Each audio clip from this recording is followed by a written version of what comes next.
ঠাকুরের পথ্য প্রস্তুত করিবার ভার কিন্তু পূর্বের ন্যায় শ্রী শ্রী মাতা ঠাকুরানীর হস্তেই রহিল। পথ্য প্রস্তুত করা ভিন্ন তিনি মধ্যাহ্নের কিছু পূর্বে এবং সন্ধ্যার কিছু পরে ঠাকুর যাহা আহার করিতেন তাহা স্বয়ং লইয়া যাইয়া তাহাকে ভোজন করাইয়া আসিতেন।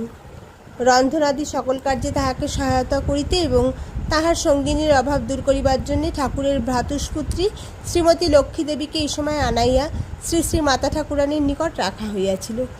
গৃহভক্তেরাও এইকালে নিশ্চিন্ত ছিলেন না। তাহারা রামচন্দ্র অথবা গিরিশচন্দ্রের বাটিতে সুবিধা মতো সম্মিলিত হইয়া ঠাকুরের সেবায় কে কোন বিষয়ে কতটা অবসরকাল কাটাইতে এবং অর্থ সাহায্য প্রদান করিতে পারিবেন তাহা স্থির করিয়া তদনুসারে কার্য করিতে লাগিলেন।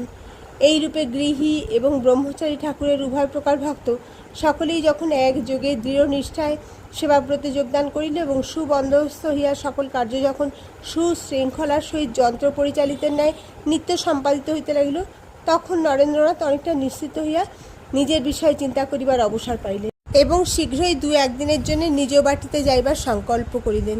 কিন্তু নিদ্রা হইল না। কিছুক্ষণ পরেই উঠিয়া পড়িলেন এবং গোপাল, শরৎ প্রমুখকে জাগ্রত দেখিয়া বলিলেন, চলো বাহিরে উদ্যানপথে পদচারণা ও তামাকু সেবন করি। বেড়াইতে বেড়াইতে বলিতে লাগিলেন, ঠাকুরের যে ভীষণ ব্যাধি, তিনি দেহ রক্ষার সংকল্প করিয়াছেন কিনা কে বলিতে পারে।